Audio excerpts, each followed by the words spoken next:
So guys, welcome to your 24th Java tutorial, and in this tutorial I'm going to be teaching you the do while loop in Java.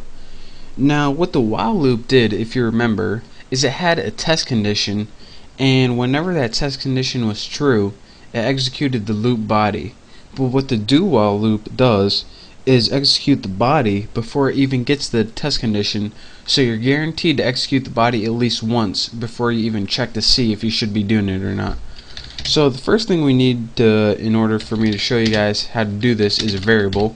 Just make a variable called counter or something, set it equal to 0. Next, let me show you guys the syntax for the do while loop. Go ahead and write do, and then write something to do in your body of your loop.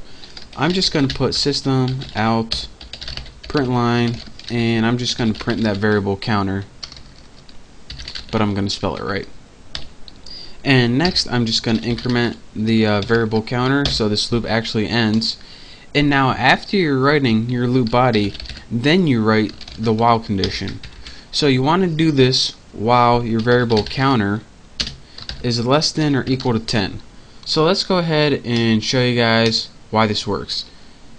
As you can see in the run box, it goes 0, 1, 2, 3, 4, 5, 6, 7, 8, 9, 10. Oops.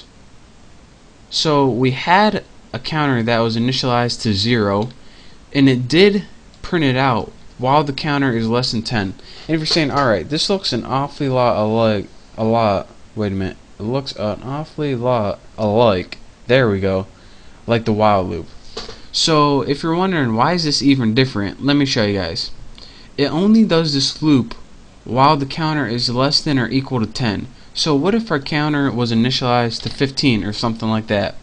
Well, what it would do, since it doesn't check the condition until after the loop, is it executes this first, so it would print out 15, and then it would see, alright, I'm only supposed to do this while it's less than or equal to 10, so I'm not going to do it anymore. So let me go ahead and run this, and as you can see in our run box we get 15.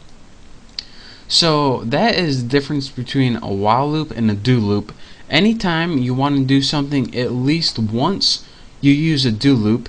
Anytime you want to test it first and only run it if the test is true, that's when you use a while loop.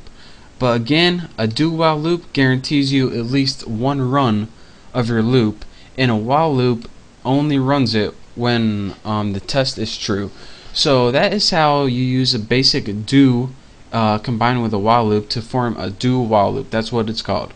So practice this, and after a while you get good with it, and I'll show you why it's useful later on. This wasn't really a useful application, but this does have many uses in Java programming, so I'll show you why when we build applications later on. But for now, just get familiar with the syntax with it, and once you are familiar with it, you're ready to move on to my next tutorial. So thank you guys for watching. Don't forget to subscribe to my channel, and I'll see you next time.